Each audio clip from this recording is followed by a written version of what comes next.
Welcome, everybody, to another Arie Scherson podcast episode. In this one, I interviewed an incredible entrepreneur named Abdul-Qawiyy, who went from $42 to over $100 million in e-commerce exits, and he's still going. Now he's building up another incredible brand, and he's very public about it. He's very transparent.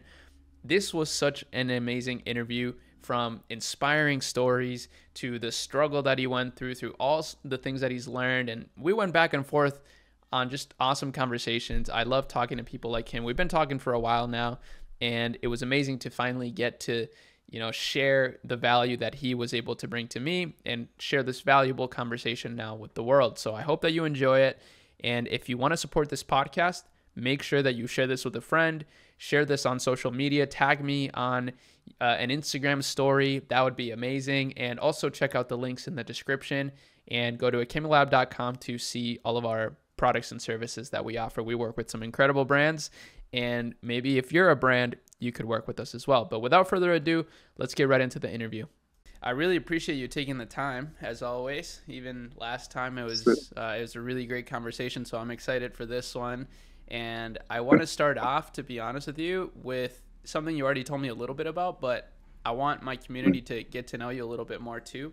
So I'd love to just know your entrepreneurial story from the beginning. Like, when did you become an entrepreneur? How did that happen? And how did it lead to where you're at now? Okay, yeah, my entrepreneurial journey, I would say I started since I can remember, but officially when I was 11 years old. But it was not online.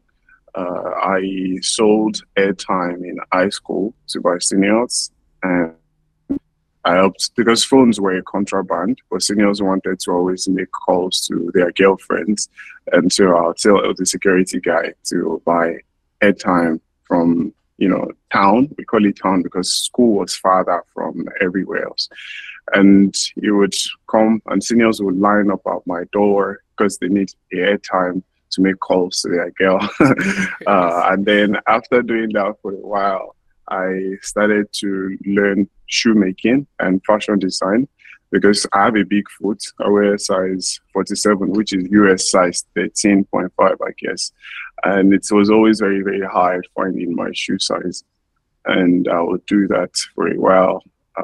I made money from it, thankfully, because other people saw my designs and they also wanted to do that. By the way, this was in Nigeria. I wasn't born in a first world country or anything. And I would use that to support my mom and my sis because my parents divorced when I was 8 years old. And so one of these days, I saw an ad on YouTube. It was a young guy. I'm sure you are aware of who I'm about to talk about, but his name is Jason Stone, Millionaire Mentor. Back in the days, there was this big, now it's one of the biggest theme pages, I think second closest to Wealth. But yeah, he was talking about how to make money online. And I think his course was $97 or something. But considering I was born in a third world country, the exchange rate was a lot. So I had to, utilize what I had. I sent an email and I asked for a discount. I got a discount. And then my cousin, who was based in the USA, I sent money to her and I had her pay because one of my cousins, her dad won the American visa lottery. So back in the days, there was an American visa lottery, and they moved to the USA. So she was the one who paid for me by the money I sent. Now, mind you, this was me as a minor. I was just 14, about to turn 15. Crazy. Yeah, I was 14, about to turn 15. And that was what kickstarted everything. Now, how did I get into e-commerce? I started out freelancing, making whiteboard explainer videos for marketers. Back in the days, you could have those handwritten kind of videos style. And I saw Trey Llewellyn. He made $1 million in a day in the industry selling LED flashlights. And I was freelancing in the beginning, but I was one of the first Nigerians to use any of these platforms. But Nigerians got deplatformed because some were using it to commit fraud. I mean, that's literally what most people think of when they hear Nigeria. They think of fraud. And I got into one of these forums, saw Trailer Williams. I think it was like Warrior Forum or something back in the days, not Facebook or anything as it is right now. And I saw his results, and I'm like, shit, I want to know whatever this guy is doing, right? Mm-hmm. And I knew, because I had always read that you cannot get wealthy by selling your time for money, right? So I obsessed about marketing, understanding direct response marketing at its core. I was reading books by Doberman Dan, Gary Albert. I was reading books by Eugene Schwartz, David Ogilvy, and all of these OGs of direct response marketing, Robert Cialdini. So it made me understand the hot buttons to trigger in humans to get certain emotions, right? And I partnered up with someone who was Irish in the forum so that I can get access to the payment gateway. So payments were to be received with his own account, and then he takes 20% of it and sends the remaining, and we use that to make payments for stuff. Or we made $100,000 and he just ran away with all of the money. So that put me back to square zero. Yeah. Damn, So I had to start scraping. that's crazy. I had to start scraping Facebook groups for people who were searching for, or I need help with, I'm struggling with. And I just started stacking up skills from learning how to use GIMP for photo editing, because the PC that I had then was an Acer Aspire V5. It doesn't have enough power to use Photoshop. So I used an open. That's crazy. What a yeah, throwback. exactly. Yeah, so I used the open source software GIMP to edit and do photo manipulations. And yeah, long story short, I started with that. The first brand that we did was a fidget spinner. And, back in the days, Facebook was good. It was easier compared to now. That's the money that the partner ran away with. Mm-hmm. So, but the second two brands that I built was Bell Wasted. It was a shapewear brand for women who didn't like how they looked after childbirth. And then the second one was Inviso. It is a shoe pad for shorter guys who were dating taller girls. So you add it to your shoe and it just gives you an extra 3 to 4 inches in height. And so we built, it's an habit building product because you have to come back to buy because the pad can wear out after consistent use. So it's something people have to come back to buy. And it was kind of like a subscription box service. And yeah, I did that for, I think, like 9 to 10 years. And I sold the company in 8 to 9 years, because I sold the company when I turned 21. And then the two brands, I sold it and I moved to Dubai because I felt like a shark in a fish pond still living in Nigeria.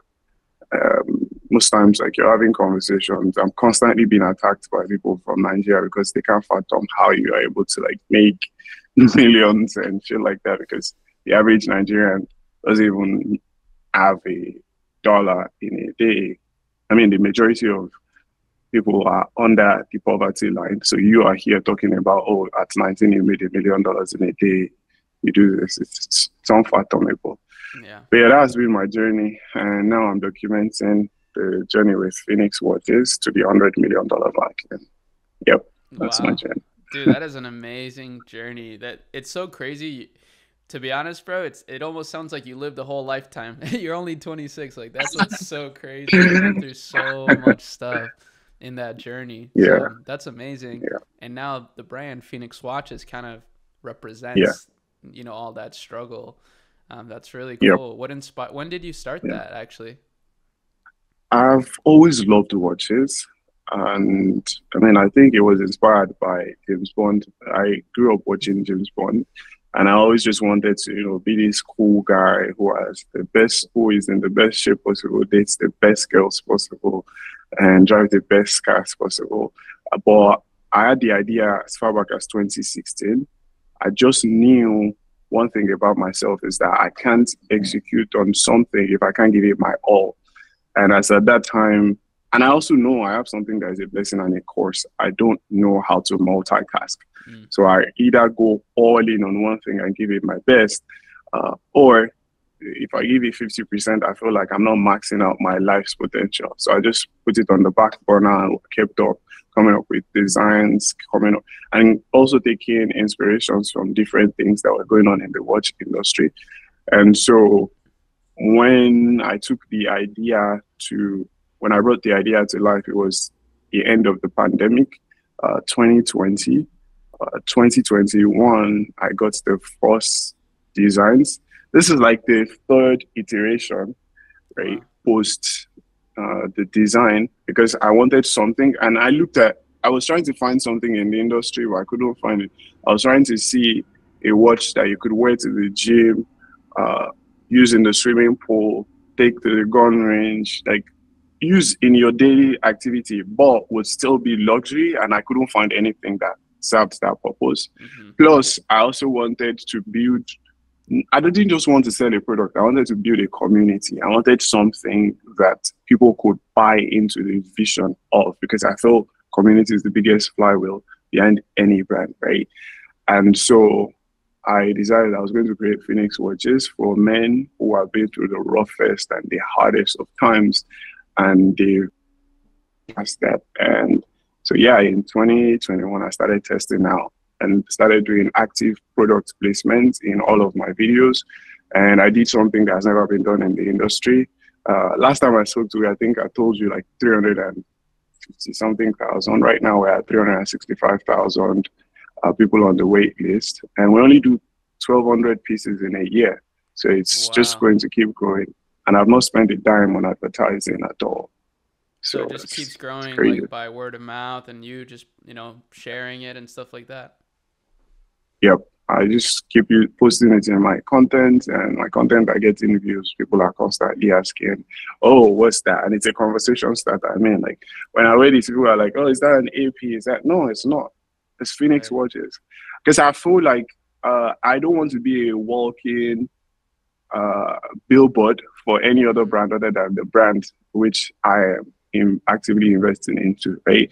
Because, I mean, if I have a RM on, everybody's just going to, it's a conversation starter. Yeah, like you have the price of a Lamborghini on your hand. Yeah, everybody wants to talk to you. But you're just driving up the value and the shares of RM, not necessarily for yourself. But if I wear this, and the biggest thing for me is my name. If I get into someone like, oh shit, that's Abdul-Qawiyy. Everybody wants to know what Abdul-Qawiyy is wearing, right? Like it's like if Jay-Z goes into somewhere, people don't care about what is her name. They just care about, oh, Jay-Z is here, because he has built name equity for himself, right? So I am focused on building as much name equity for myself.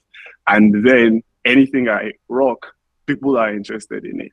So that has always been it. So when I started wearing Phoenix watches, everybody's like, yo, that's a cool watch. That's a sick watch. Like, where's that from? Oh, it's my brand. How can I get one? Join the wait list. Wow. So that's been responsible for, the growth for the brand. It's like such a simple premise, but it's so effective. Do you remember Greta Van Riel with the Fifth watches? Yeah. Do you remember that brand? Yes, I do. Yeah. That kind of reminds me of that, where they used to only drop watches on the 5th of the month, and every other time of the month it was just a wait list. That's super cool, man. Yeah. Did you get inspiration from that or no? I discovered Fifth watches, I think, was it last year, but they were never really the concept behind us. I just studied that every luxury brand the high-end luxury brands always have people on a wait list, and it also just speaks to exclusivity. There's this book by Ted Nicholas called How to Sell High-Ticket Products. It's a very, very old book, but it teaches you the psychology behind how to sell anything priced above $3,000. From $3,000 to $4 million, you can use the psychology behind that to sell it. And I've also always studied OGs of direct mail. I mean, Eugene Schwartz literally gave the blueprints to sell it anything on earth. And he hadn't even used the internet back then, and he made $400 million selling products, right? So I just obsessed about who are the goats in each space and what have they done differently, and how can I take cues from that and apply it to what I am doing, right? Mm-hmm. So that's the main thing. That's really good, man. The fundamentals. I feel like it speaks Yeah, to the fundamentals. Let me ask you, did you wear that watch to this weekend? yeah, I did. Trust me, I did. Damn, dude. That's I smart. That's did. smart. Yeah. Everybody uh, keeps asking, what watch is that? I'm like, yeah, that's my brand. It's a conversation starter. yeah. I wore the two, so I wore this one Mm, on some, and then I wore this one on some, because this was like a custom make in the beginning for a friend of mine, Juvia. mm. And now it's like, yeah, I just want to share as much as I can with the world I about love what I'm that. doing. Yeah, you're gonna get, a Saudi prince wearing them soon at this rate. That's Yep. pretty Yep. wild. That's certain for sure. Because I mean, I'm literally talking to people who are in the corridors of power, and so life is great, man. It's crazy because for me, before I never really cared about building a personal brand. I just focused on, building businesses, and I Hmm. only started documenting my journey online in October 2018. And like you get people who will come at you. But then I listened to something by Ryan Serrant on this is Netflix called Owning Manhattan. It says, you spend, okay, so I'm just going to read it to you because I wrote it down in my notebook. Ooh. It, it was chastising one of his staffs. It's like you spend so much of your time trying to get noticed instead of spending your time trying to be great. If you spend half your time just trying to be great, you'll be so great, everyone would have to notice you. So, and Nabarabikan says, like, don't worry about people who are playing status games because they are just trying to gain status by attacking people who are playing the games of wealth, right? So Hmm. when you're focused on building wealth, there are always going to be people constantly coming at you, but it's like that's how they get their own validation. That's how they get their own quick fix. You get your own validation by building something so great is that you're suddenly unignorable, right? I mean, Cal Newport wrote a book on be so good that no one can ignore you. So I just love doing cool shit and then being able to talk about the cool shit that I've done instead of trying to gain on irrelevant clout. Yeah, that's smart. I love that quote. I saw that actually in my First Million podcast. They talked about that same exact quote in from that show, and I thought it was so good, man. I think it speaks volumes to like how you should approach growth in entrepreneurship. And I think a lot of people see it totally backwards. Like you're saying, like they'll rent the Lambo to make the ad instead of like, make so much money that they can buy a Lambo type of thing. It's Yeah. just backwards mentality. But let me ask you this. What do you see, because you've been around for a long time. What do you think Yeah. let's talk about e-commerce specifically, since my audience is largely e-commerce entrepreneurs. What do you see Yeah. right now as like a unique opportunity that e-commerce entrepreneurs could capitalize on that, let's say, similar to back when, let's say it was like 2017 or something like that? Do you see anything like that? TikTok shop. Mm-hmm. TikTok shop, bro. Like, see, sometimes I'm like, I wish I wasn't born in Nigeria. Like, if you are in America or in a first world country, you have zero excuses to be broke because you can literally make videos. If you get so good at making videos and then go on TikTok and go partner with brands that have amazing products, TikTok shop right now is like the gold rush of the olden days of e-commerce, where you could just spend $5 on advertising and make like $500 back in the same day, right? Right now, and it will never continue to be like that forever because we know there's always this initial gold rush. Everybody swoops to something and then they start tweaking it little by little by little by little, and the barriers to entry starts rising. So if you know how to create amazing content and you can get as much eyeballs as possible, you know the emotional hot buttons to trigger by understanding direct response marketing, and you can make very good content. Yeah, I mean, these guys, I think they are called Poop to Gold. The guys behind Russell Brunson's, they handle the media for Russell Brunson and all of these OGs in the industry. And it's two brothers, right? I think they are called the Aman brothers. Oh, I've heard of those guys. Amon brothers. Yeah, they understood how to build media, and they understood how to drive traffic with the media. And those two things are some of the biggest in-demand skills ever. So if you understand how to get attention with video or even text formats, but video right now, because that's where the gold rush is at, and you're able to partner up with a brand, it's literally like affiliate marketing for on a larger scale. So yeah, TikTok Shop. And then also AI will revolutionize the entire industry. One of the things that we're looking to implement when it comes to Phoenix watches is also augmented reality for people who are shopping. And so when you want to buy the watch, you can go on the website. Well, this is a long-term goal, not something we're executing on immediately, but you can go on the website and you can know how it feels on your hand, see the size of the watch on your hand, so you are able to get that matches your wrist, and you don't have to go ahead and resize when you get it or anything like that, right? So there's so much that is happening right now, and some things will never change. I read this book by Morgan Ansel. Actually, it is right here before me, and it is called Same as Ever. It is him studying things that never changes in the whole human race. There are things that people will always want. People will always want comfort. People will always want ease of use. People will always want convenience.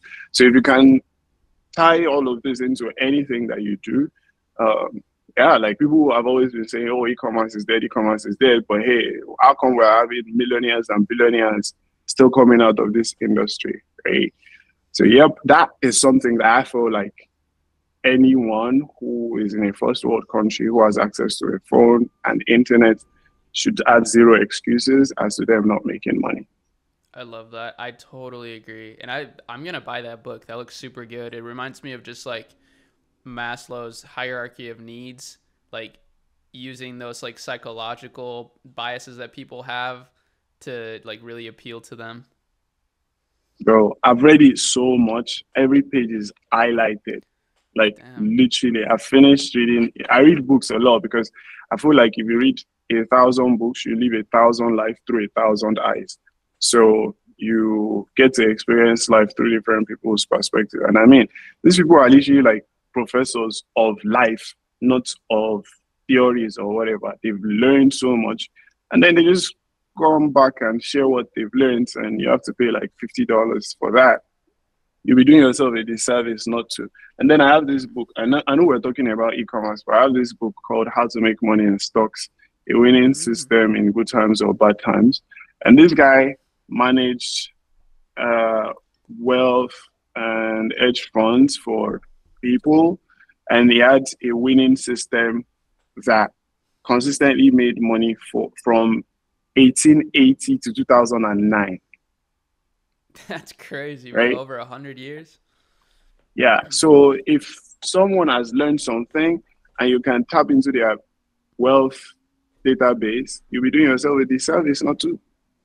So that's what has helped me anyways. That's my own secret. I totally agree. And I think right now, this is something I talk about sometimes, is that it feels like with the attention economy, like the short form content economy, reading a book, like sitting down and reading a book, it's almost like you're being like a rebel like these days to just sit down and read a fucking book. It's so funny. So that makes me want to read even more. Yeah, true. And I mean, it's a great way. I see reading as a way to meditate, because you have to be still for you to read, and you just have this rush of new ideas. And when you allow yourself to marinate in it, you even have more control on things than people who are constantly plugged into, their phone, their devices, and all of that. And you see the world from a different lens. So your chances of becoming successful is also higher because you're able to narrow down your focus and have tunnel vision compared to people who are overwhelmed by shiny object syndrome. I believe how you do one thing is how you do anything anyways. Like how you do one thing is how you do everything. So if you they kind of embrace it to try and open multiple tabs all at once, shuffling back and forth with it, it's the same way you run a business. Like you'll probably be spreading yourself too thin in all of this. But yeah, man, that's the edge. That's the edge. Yeah, that's crazy. I love that you say that because, I mean, we haven't touched on like any numbers here, but it'll probably be in the title.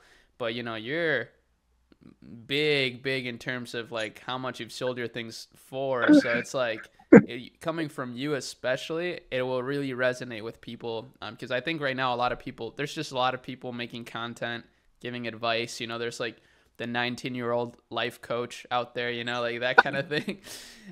So I think this is going to be super powerful. Now, I'm curious, you're living in Dubai. How has that been? When you moved there, how long ago? Like 6 years ago? 5 years ago. 5 years ago? 5 years ago. How has that Yeah. been? There's one of the best is life. Moving to Dubai has really helped me. One, been able to make certain connections I probably wouldn't if I was living in Nigeria. And then two, it has also broadened my mindset because there's a difference between you making money and also knowing the value of that money which you have and the things it can grant you access to. In Nigeria, it's more of like the human life isn't that valued. Mm-hmm. You may be in an accident right now and be rushed to the hospital, and your chances of getting answered is slim to none because the doctors are probably on strike for unpaid salaries. And now if you even go to a private hospital, you still have to do a few things to get ahead of the line and all of that. And I just saw how my own parents lived, and I was like, no, I don't want to live like this. And I didn't plan to move to Dubai. I was supposed to go on vacation after, selling my companies, but I went to Estonia and Estonia was cold. I went to Tallinn, Estonia, and it was too cold. And I was raised in Nigeria. I don't like cold weather. And then I'm anemic, right? I have low blood iron, so I cannot even survive somewhere cold. So I now thought of coming to Dubai because I've always heard, oh, Dubai is great, Dubai is great. So let me visit this city, right? I came here, first two experiences that made my mind was, the first one, I was to cross the pedestrian walkway and I ran. And the guy that was in the car just honked at me like, brother, why are you running? I said, because in my country, if you are passing the pedestrian walkway and cars are coming, you better pick race because if you look left, look right, look left, look right, you still have to look left and right again to be sure a car is not coming at you. If a car is coming, just forget your legs. So I had to run. And then the safety here is also great. The safety factor here is really, really amazing. And aside that, it helps you aim for more. This was a city that I came to and I saw an 18-year-old in a Bugatti. I've always loved fast cars. Like I drive fast cars because they make me happy, not because I want to inspire anyone or because I want to brag to anyone. I've never cared about what people think about me. But I saw that and it just made me aim for more. And also the fact that you're just one person away from one person, right? Mm-hmm. Like here, it's more about the quality of your character, not how much you have or what you drive or stuff like that. Because here you probably see more Lamborghinis than any other place. The bragging right is number plates. Like you can see a number plate that is worth $14 million on a car that is just $700,000. That is the peak of status here. But you are great to one person, this person introduces you to this person, and this person introduces you to this person, and boom, before you know it, you're already in the power circle. But it's more about the quality of your character, because if you're a terrible person, you always lose access to these people anyways, because sense of discerning is high, right? Right. You didn't get wealthy by just allowing anybody into your circle. So yeah, I love this city. I won't lie. It has given me so much. I think the only thing I used to complain about Dubai was the dating scene, but now I started seeing someone. She also just moved to Dubai. Mm. I started seeing, and it's going great. But I mean, been here 5 years and finally meeting with someone who is one with that value system. It's like, so if you want to come Nice. to Dubai, you either come with your loved one or just forget about finding love here. Yeah, it's gonna take 5 years. That's But good though, yeah, man. That's awesome. That's great to hear. I've never been to Dubai. I think I probably will go at some point uh, next year or you later this should. year, but I've heard You it's great. should, bro. Oh, it is great. You should. You should. Let me know whenever you want to come. That would be dope. Yeah, that would be super cool. Are you planning on? I'm just curious about this because I talk to a lot of entrepreneurs and I also study a lot of entrepreneurs, and I want to get your take on this. Are you Yeah. planning or do you have like an office set up or like a headquarter there in Dubai with your team, or is everything you do remote? So I plan to have a an office here in Dubai soon. Right now, I just got, I started the process for my second passport earlier, and Hmm. I want to first travel the world. I want to see other parts of the world. I feel like I've visited a few countries, Qatar, Barbados, Estonia. I want to see other parts of the world. I'm going to spend like 6 months of every year for the next 3 years just traveling. Every 6 months, I'm going to be outside Dubai, just traveling the world, and also to enjoy what I've done. I feel like if it is cars, I've driven all the cars that I want to drive except the Pagani and Bugatti. I want to explore the world. I want to see other countries, see other parts of the world. I always say I want to raise my kids in Monaco, but I've never even been to Monaco yet. I just see Monaco from movies. I've never been. So when I am done traveling and I see other parts of the world, then I can decide, do I want to keep uh, an office here or do I want to go elsewhere? I know I don't want to live in the USA at all. It's a place I would love to visit for business, make connections, deepen the networks that I already have right now. I don't see it as a place I would want to leave. But other parts of the world, hell yeah, throw masterminds, supercar rallies, and stuff like that. And Dubai will always have my heart because this city has given me so much. I've been here for half of a decade. That's a long period of time to be somewhere, right? But Especially at your time will tell. age, your age, Yeah, that's a huge percentage of your life right now.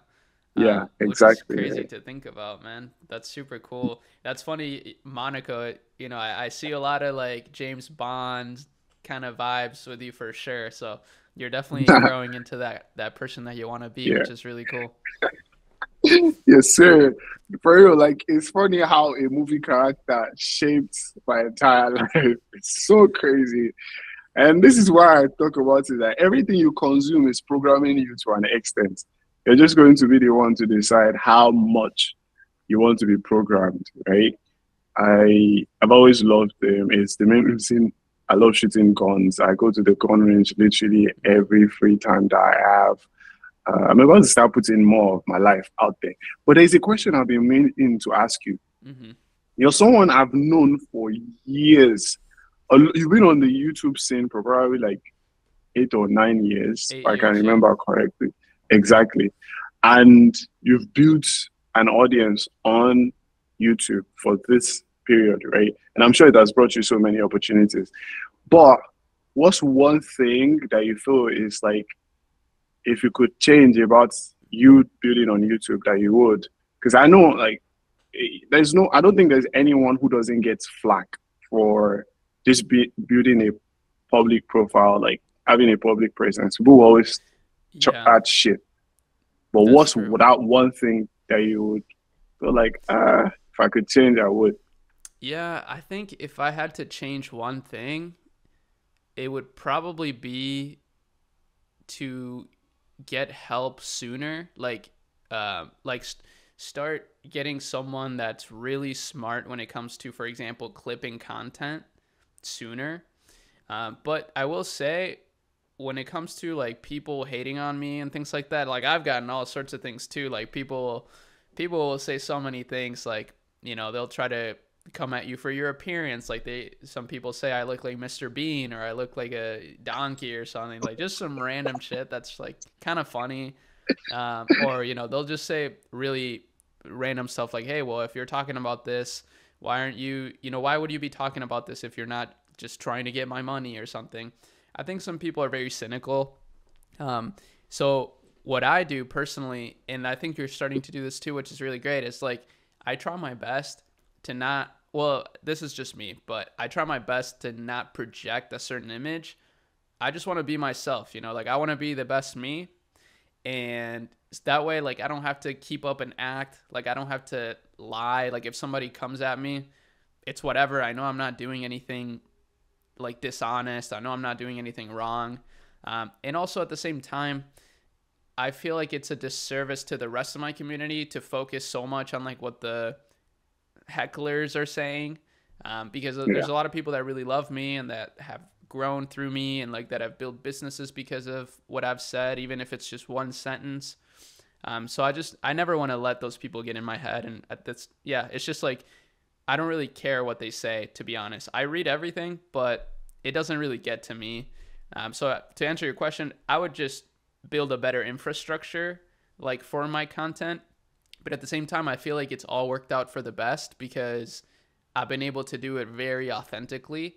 So like my reputation's really great. Like most people like you, for example, you know me and you have a great idea of like what I do. And you know, you're super successful, and there's a lot of people like that as well. So I think it all happened the way it should. And now I can build those infrastructures and sort of scale with this like super solid foundation. You know what I mean? Like my foundation is so solid. But that's probably one thing maybe I would have started doing sooner. It's just like hiring other people to clip content, maybe make another clips page, you know, things like that.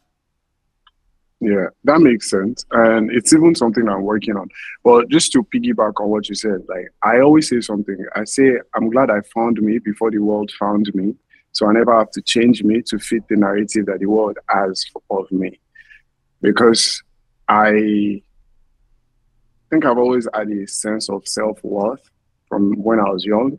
And my friends know I'm cocky. Like, I'm not even going to say, oh, nah. Like, I'm cocky, very, very cocky because I've earned my stripes. Like, none of this was given to me. I had to earn it. So I'm going to talk about what I've done. And I don't care if you believe it or not.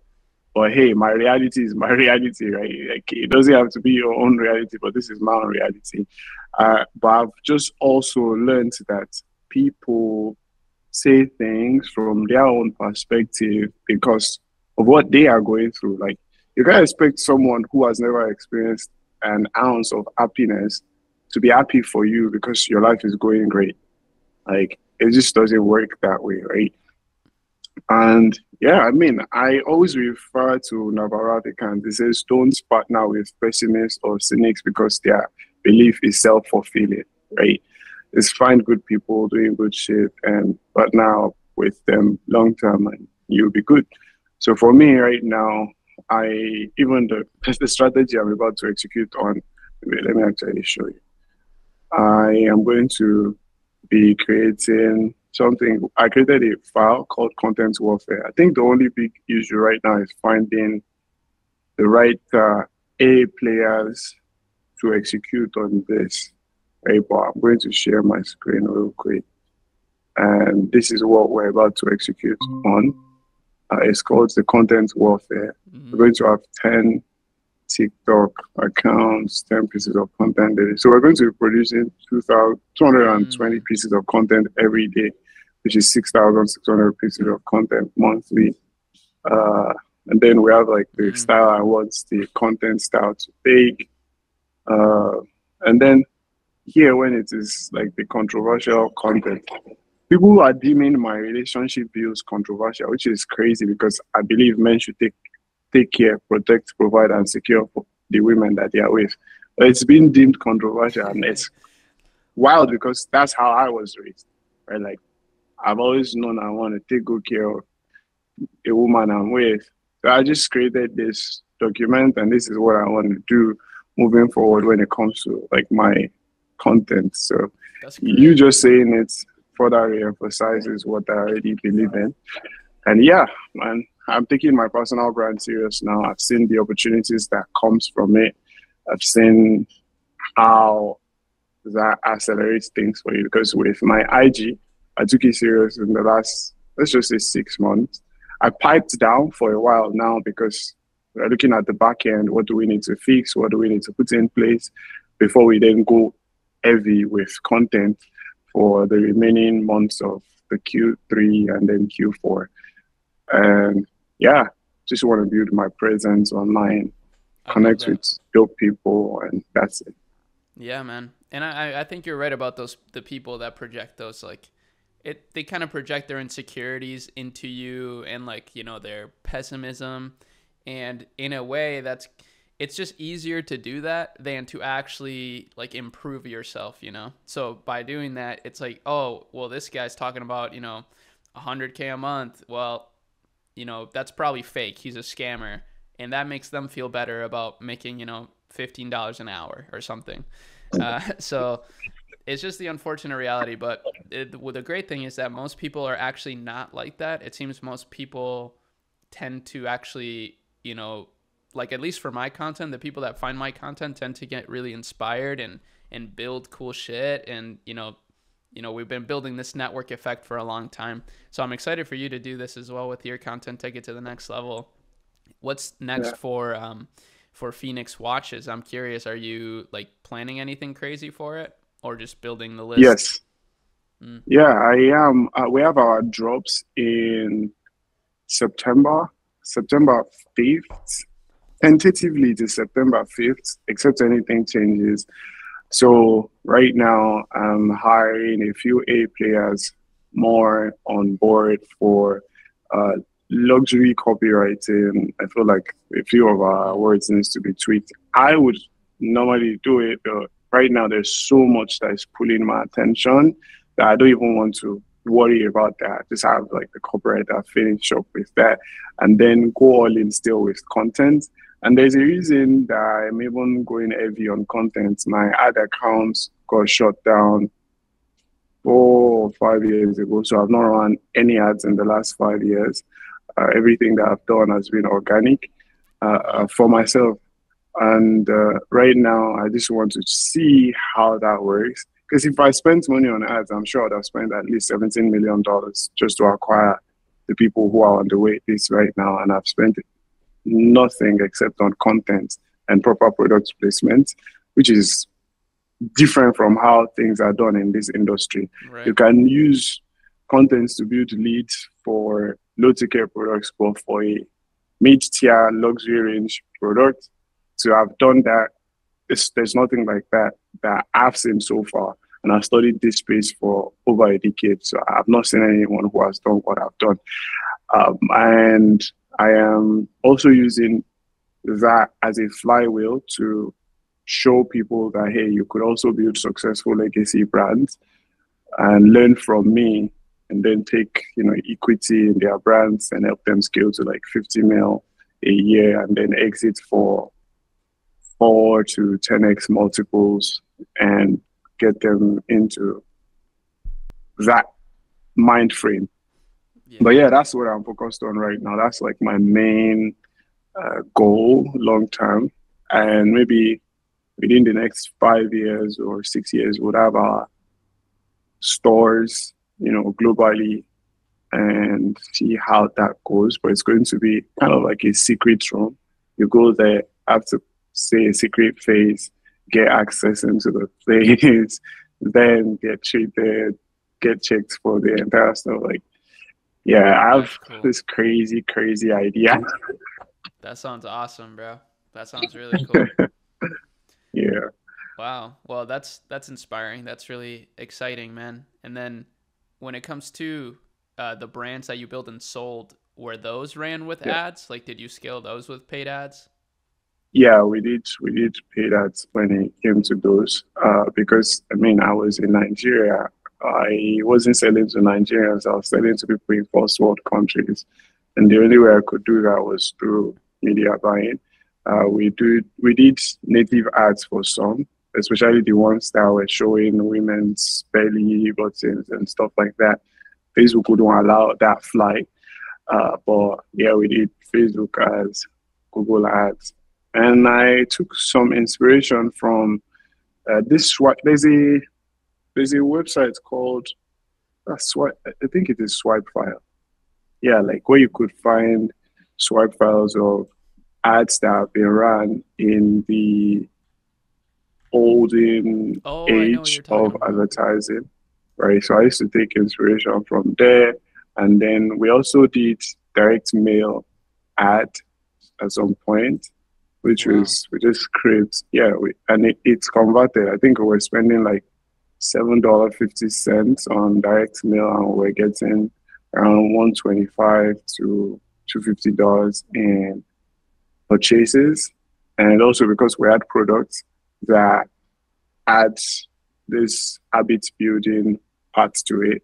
So people frequency of purchase was high, customer lifetime value was high, and then the customer experience was great. So we had built in this almost cult like community that people just wanted to be a part of. And I mean, people who face a problem are always talking to people who face the same problem about it, right? With YouTube, you talk to someone who's doing great with YouTube, right? If you're struggling with alopecia, you talk to someone who has been through alopecia and has figured it out. So if you're a woman who is about to have your kid or you've had your kid, you're most likely going to talk to a woman who's had a kid and it's not looking better, right? So it's kind of that same way. Find the community, find the problem the community has, put a solution before them and make sure they become your brand ambassadors.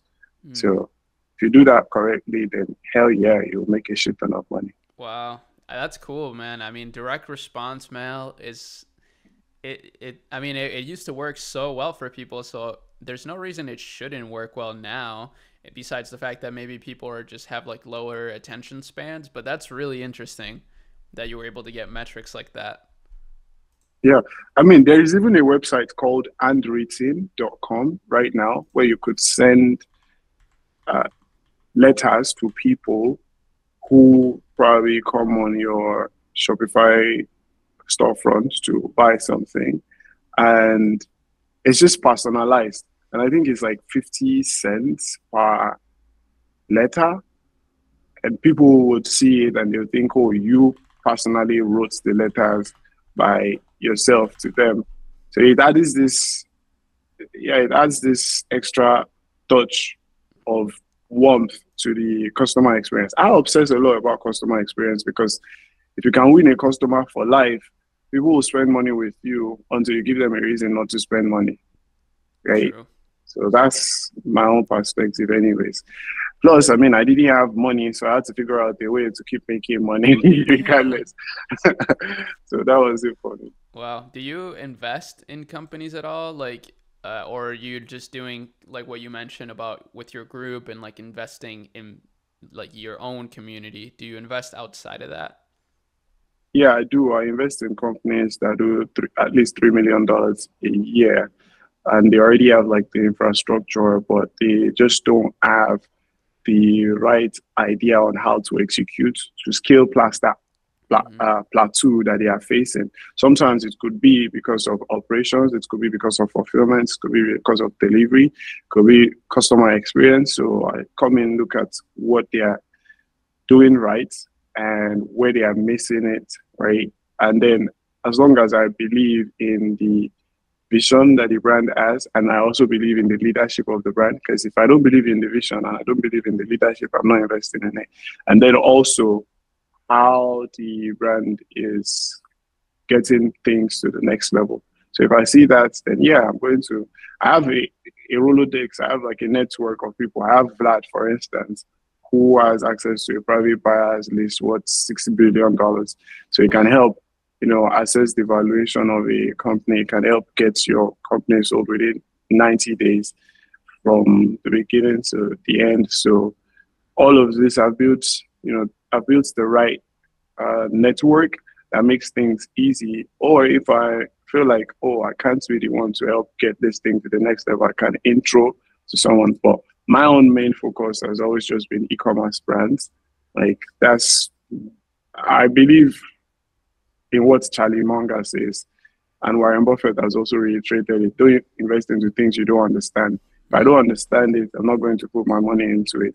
But yeah, Ecom brand has always been that which, I always do. And then I partnered up with a supercar rental company here in Dubai. Like I own a majority stake in the company. So I come in with my own marketing expertise. Yeah, I come in with my marketing expertise, and also because the things I do have high profit margins, so I can afford to just, buy a car, put it up for a while, drive it. I usually drive cars for free because it's like if I buy a car and then put 3,000 kilometers on it or 4,000 kilometers, I can sell it off. Either I sell it off to an external buyer or I sell it off to the supercar rental company that I co-own.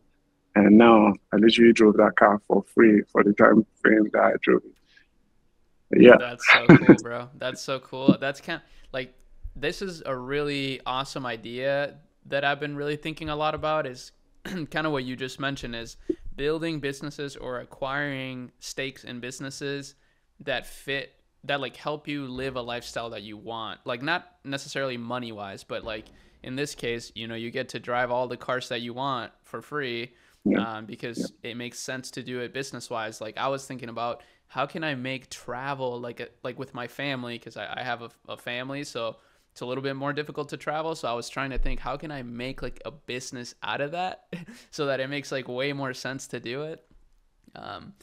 I really like the idea of building stuff that just like businesses that benefit your life. I think that's a really cool idea. Yeah, I've always focused more on everything that I do has to serve my end goal, and that's freedom. Right now, I feel like out of the 4 things a man aspires for, I already have 3. And the last one is just location independence, which I'm about to have once my second passport is ready.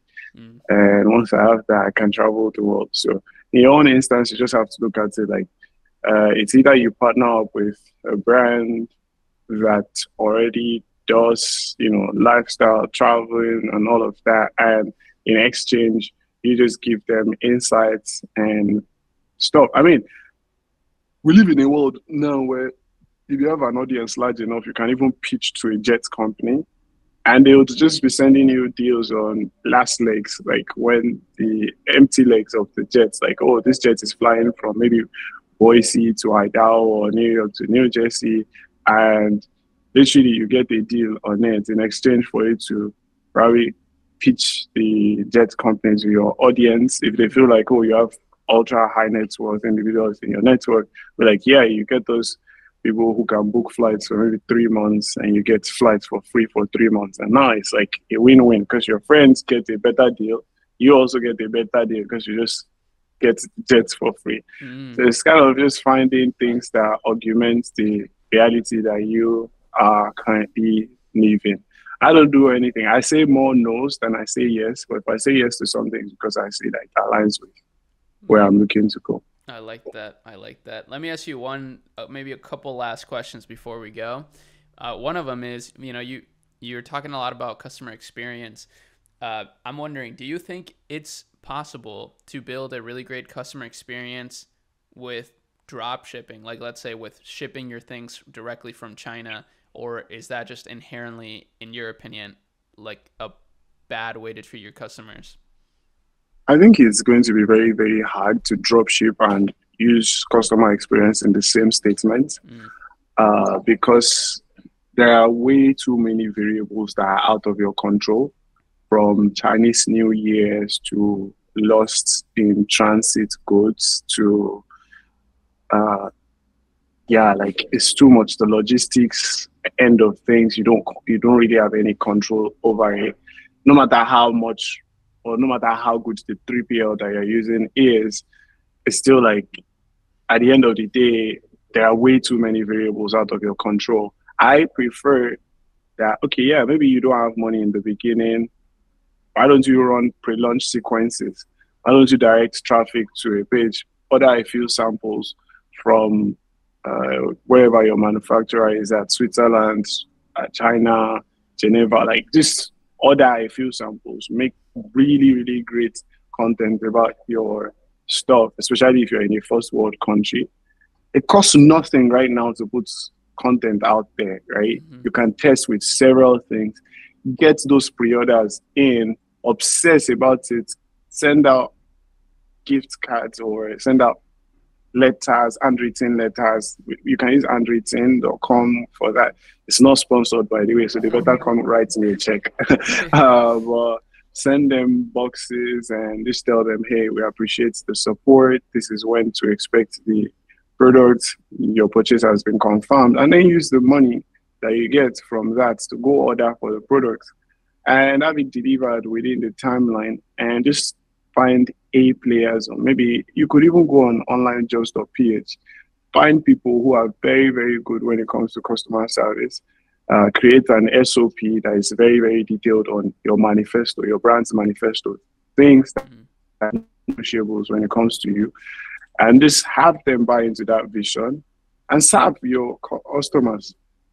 Like, the brand that wins is the brand that serves the best experience to the customers.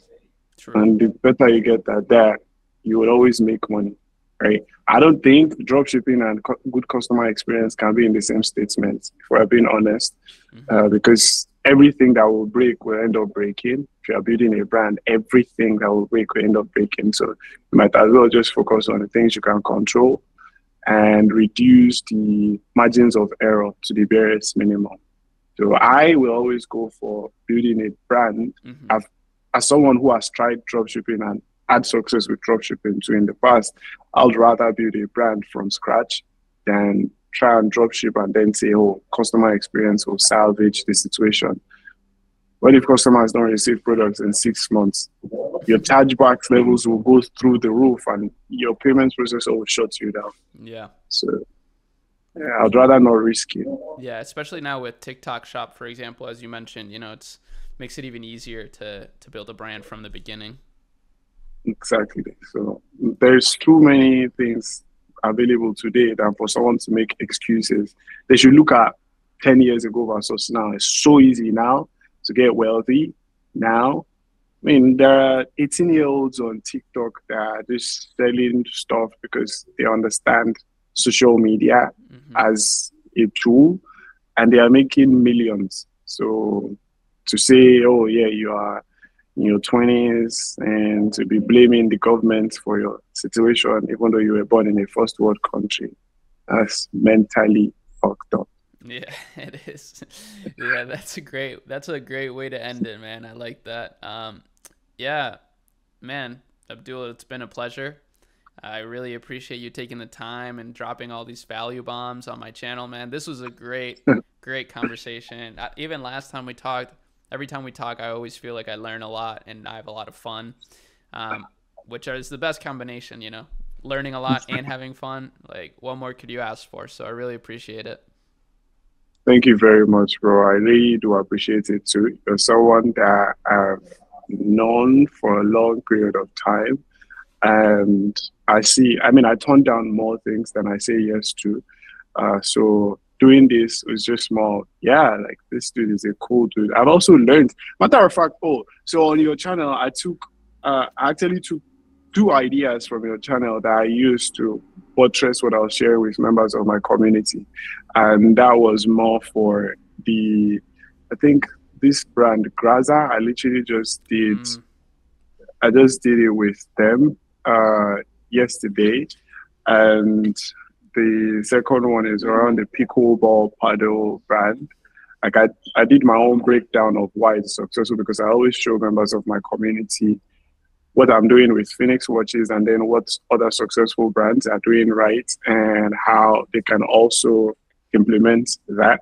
So I just was checking out your channel and I'm like, oh shit, yeah, I can go ahead and share this with members of my community. So it was just fun to be able to do that.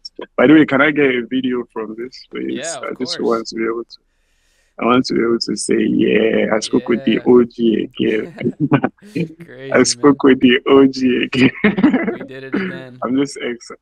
Yes, sir. I'm excited, man. This is dope.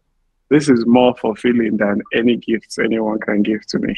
Wow, bro. That's really heartwarming. And I love that you're Yeah, using my channel that way because that's literally my goal, bro. Like I know that people like I want to start reaching higher and higher people, so it's like I want to talk about brands that are doing 100 million, 2 billion, to show people like, dude, it is possible to grow to these levels.